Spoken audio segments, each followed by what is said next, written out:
Hello and welcome to Property Matters with me, Steve Hughes. This episode, we're talking to a specialist on a topic, Japanese knotweed.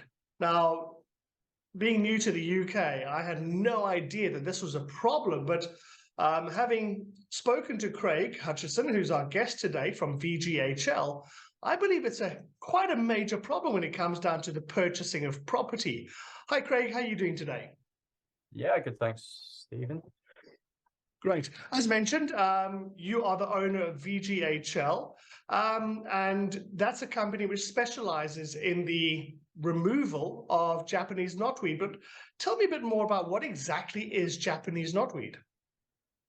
Okay, so it's just a plant. It's a perennial shrub, which means that it lives for more than 2 or 3 years. And in that respect, it's nothing particularly special. It's just the fact that it's an invasive species that was brought into this country and it's going where it's not supposed to be. And that's why it's led it to being a problem. Okay, and does anybody know how it first made its way into the UK? Oh yes, all the knotweed surveyors, we know the story. So it was brought in about 1850 by a Dutch man called von Siebold, one of these plant collectors, in that Victorian era. So it was brought in as an ornamental plant, because there is a period of time during the year it does look very nice. And then it kind of escaped from sort of gardens, and it's really the same as any invasive plant. There's a kind of J curve it's not a problem, then it takes off. And it's really, I think from memory, the curves from about 1950 or the middle of last century, then it suddenly sort of took off. And really it's only become a major problem, last 20, 25 years, or it's on the radar now. Let me put it that way. Okay, so if we look at the other well-known Japanese plant that's used in construction, the bamboo, which grows really fast and is very strong and hardy, and it's a positive for the construction industry in Japan. Why is Japanese knotweed a problem? Well, the issue here is that there's nothing that predates it. There's nothing. It's a plant that's designed to be a first responder, so it's evolved. If you have a volcanic eruption, it's one of the first plants that then appears up through the lava. So it's got a high tolerance to heat, and it takes off first, and it grows first. But then in Japan, there's about 300 things that eat and compete with it. So then it gets brought under control. The problem in this country is there's none of those insects or competing plants.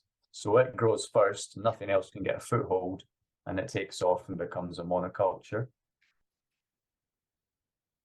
Okay, but I gather that it grows really fast and has large roots. Is that where the problem comes in from a property ownership perspective?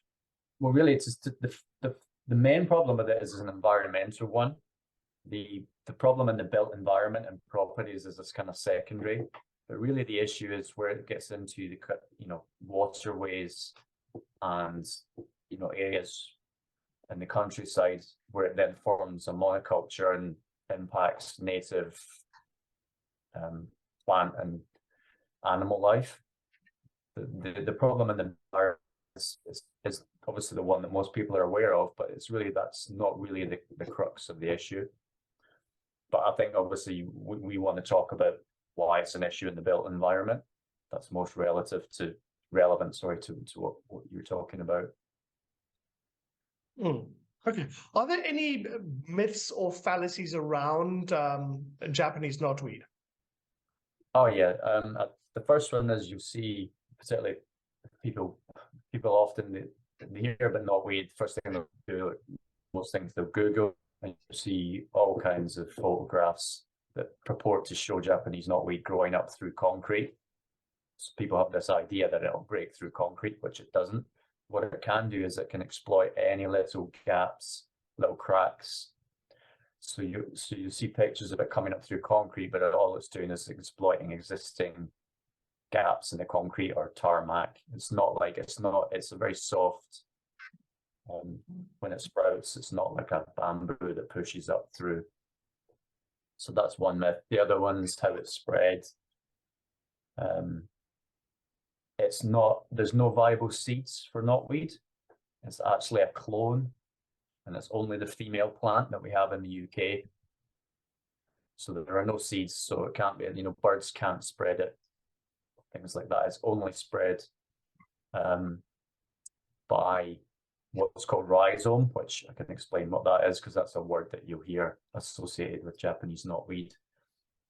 Just to carry on with some of the myths, confusion as to whether it's not illegal to have it on your property, but there are some consequences if you don't do anything about it.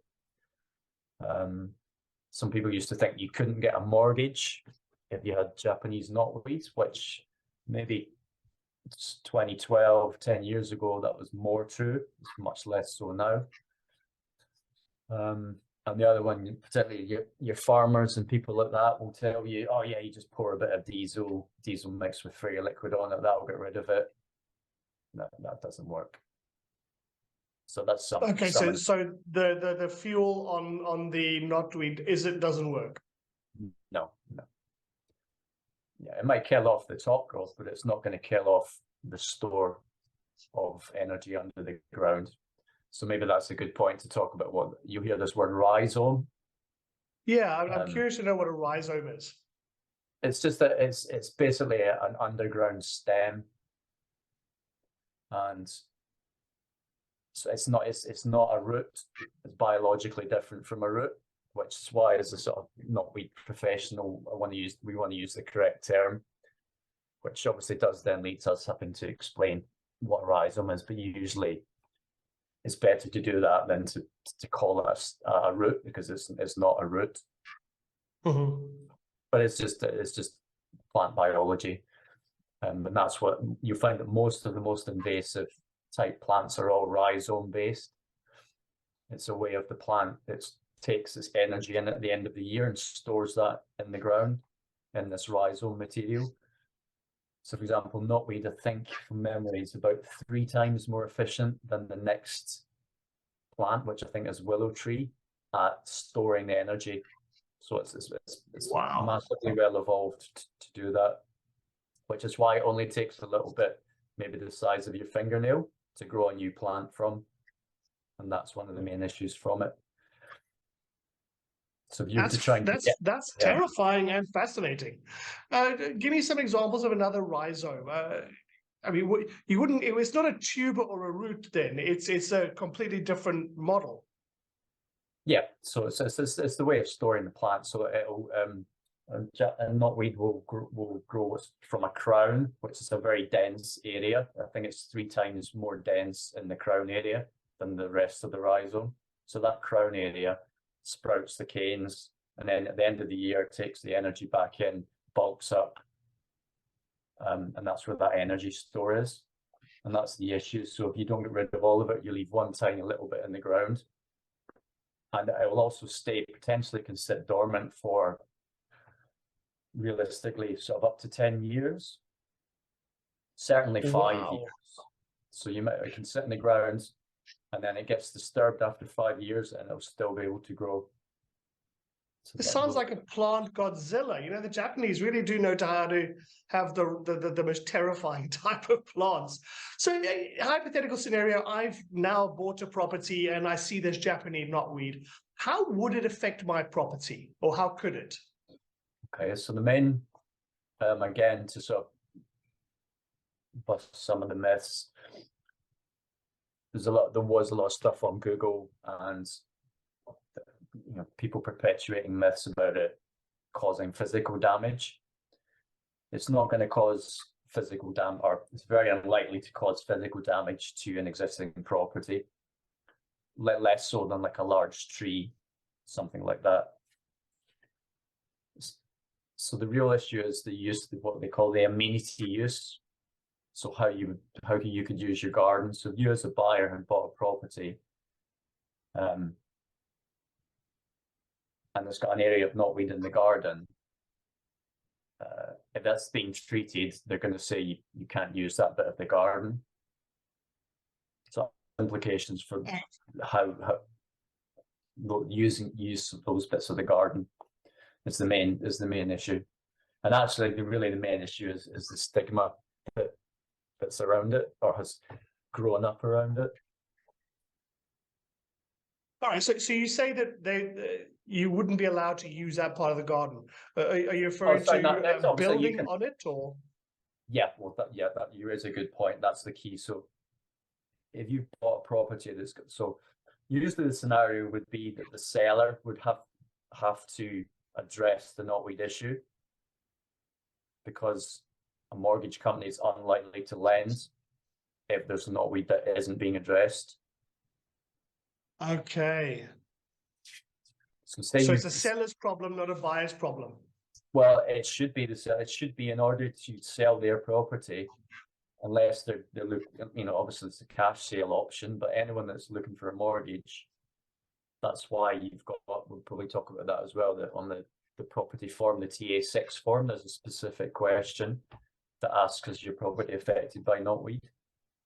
Now, if you misrepresent that, then you leave yourself open to a legal claim, which has been in the news recently. There was quite a big one where somebody put no.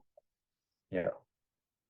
So what are some of the risk factors or things to look at when you are buying a property? Are there things you need to really be paying attention to with regards to Japanese knotweed? Well, yeah, first one is to check that what have they answered on the TA6 form. Now, I believe it's at the point of changing, but the one that previously was in place, that said, is your property affected by Japanese knotweed? And you could put no, so yes, no, or don't know. Now, if you put no, what you were saying was, I know exactly what Japanese knotweed is, and I'm sure that I don't have it, and I'm sure that it's not within 3 meters of my property. If you put don't know, then it's buyer beware sort of thing. Okay. So if you're buying a place and you've put don't know, then really you want to be getting a professional survey.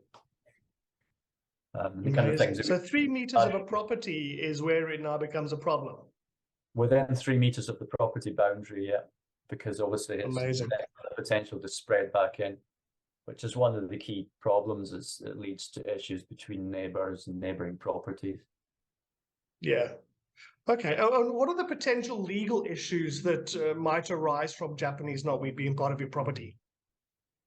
Well, yeah, the main one is, like I say, it's not illegal to have it on your property, but if you allow it to spread into someone else's property, then they would have a claim against you under the law of nuisance.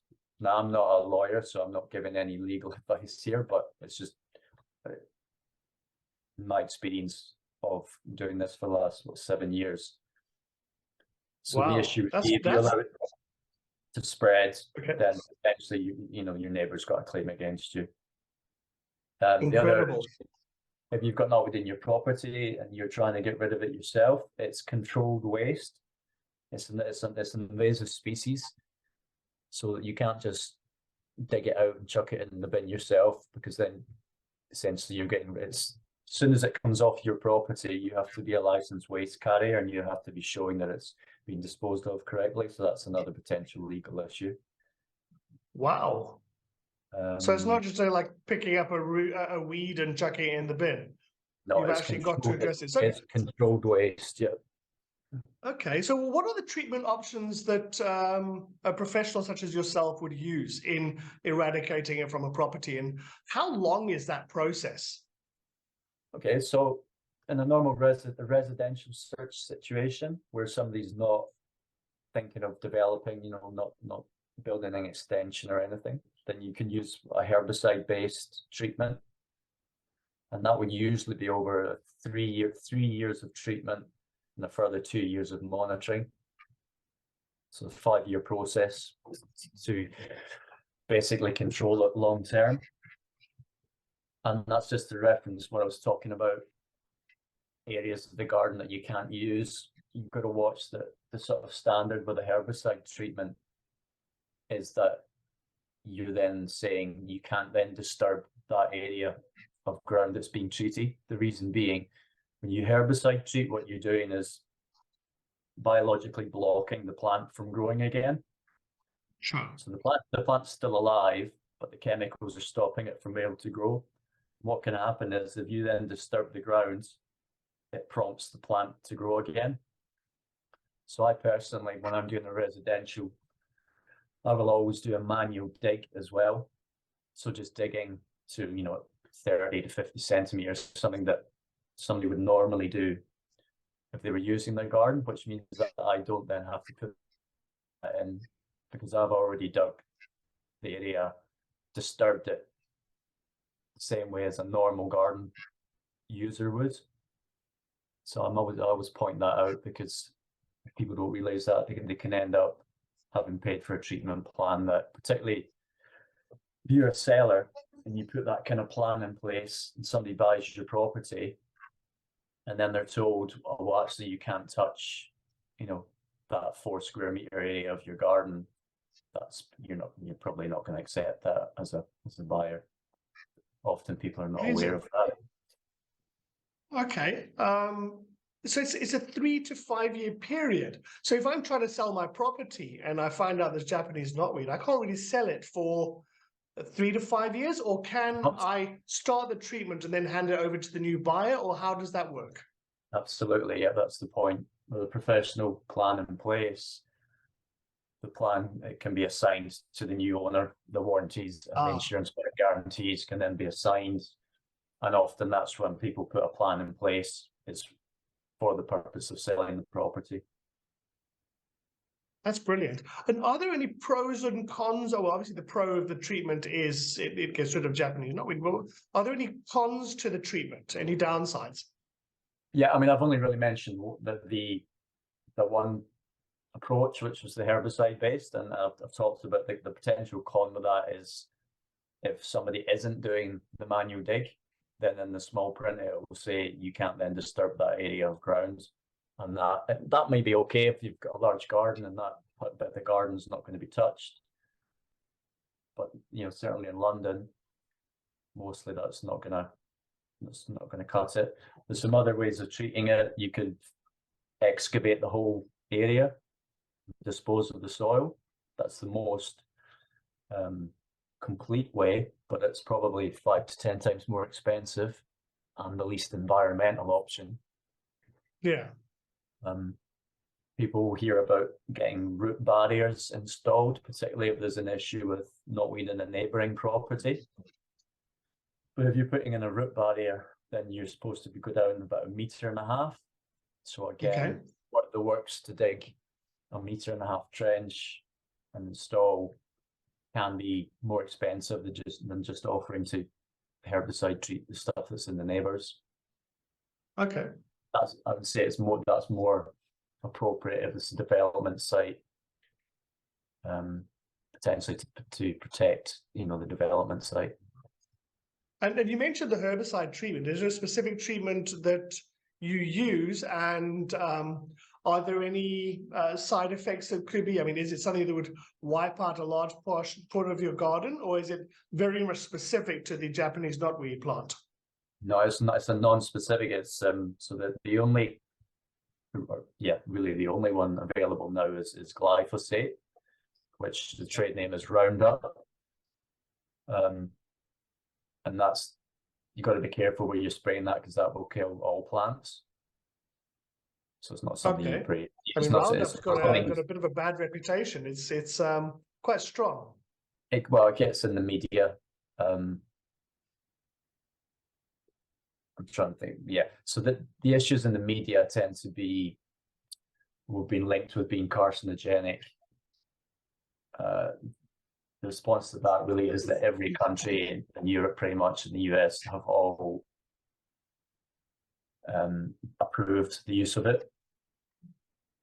So there's a lot of sort of conspiracy there. And I think they should be cutting back on general use. So ideally, I would say it should be for professional use only.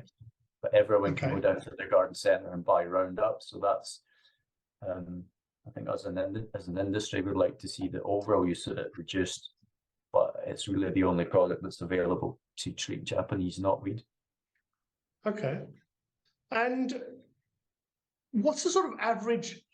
Is there a specific price, or what? If I have got Japanese knotweed on my property, what would it cost me to, over the period of the 3 to 5 years, to actually have it removed, or does that depend on how prolific it is on my property? It does. I mean, but what I would say, if you're a residential herbicide treatment program, and the one I talked about is 3 years plus 2, and then I should mention on the back of that, you usually would then get a 5-year warranty period. Okay. So you get a 10-year process. If anything up to about maybe a 5 by 5 meter area would be sort of between 2,000 and 4,000. Okay. Well, if you're stuck on trying to sell your property, that's actually very affordable. Well, it's a lot better. It's compared to the value of the property. Okay. And they're also, an issue, or one of the big issues with this is as I said, the sort of stigma. So the idea, if you had 2 exact similar properties in the same area and one has knotweed and one doesn't, what's the kind of, people were talking about 5%, 10% difference in the value. I mean, you can imagine that's a lot of money in London. So 5 to 10% loss in value of your property. I would say 5 is certainly a figure I've heard, but it's what someone's willing to pay for it. And if everybody's got the stigma, and everyone's saying, "Oh, you've got knotweed, I want 5% off the value of this to sell it," then that's where you're at. So yeah, compared with that, it's this was at the point where a few years ago, a lot of the mortgage companies were refusing to lend. Mm-hmm. It's now much better, and they've sorted out their approach, and they've actually they used to apply sort of rules to do with 7 meters from the property, and that's all changed. So it's all been improved in it's just literally the last 2 years. That's brilliant. So if someone is not sure if they've got Japanese knotweed, how would you describe the plant? But there's some fairly significant characteristics, particularly green shade on the leaves. Now, the thing is, obviously, I've been through the process of learning about it, and after a year or 2, the first time you spot it, you will then see it everywhere. So once you learn how to look at it, you will walk around everywhere you go. You'll see Japanese knotweed, but it's just you weren't aware of it before. Okay. So if anybody who's watching or listening wants to find out more or to inquire about your services to get rid of it off their property, how could they reach out to VGHL? Website now. Yeah, we're a London-based company, so I just deal with the London area. What's the best way to describe it? Sort of boutique company, would you say? So I like to keep things. Yeah, that's perfect. A boutique company. I've got control of I know every one of the customers, I know every one of the jobs, so I know it's getting done properly. That's where I'm at with it. A website, vghl.co.uk. Or actually, the best thing would be, or I should mention, there's a thing called the Property Care Association, who are the trades body who are keeping up the standards for the invasive weed industry,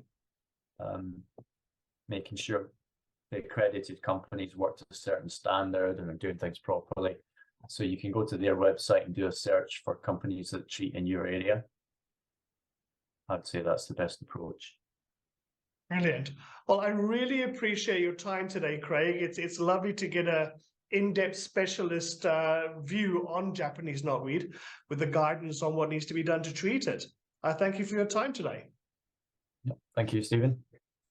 Everything of the best. For more information on property matters, on Steve Hughes, or on any of our guests, please email propertymatterspodcast@gmail.com.